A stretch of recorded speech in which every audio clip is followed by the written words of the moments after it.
பாத்திரமாக வாழ்ந்த வாழ்க்கை முடிவுக்கு வரணும். காலியாக பாத்திரமாக வாழ்ந்த வாழ்க்கை முடிவுக்கு வரணும்.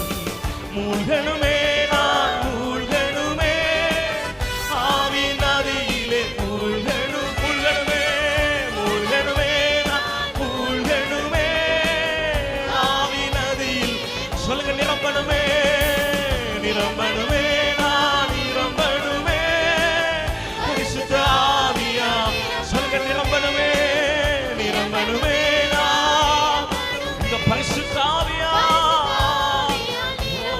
காலியான பாத்திரமாக வாழ்ந்த வாழ்க்கை முடிவுக்கு வரணும். காலியான பாத்திரமாக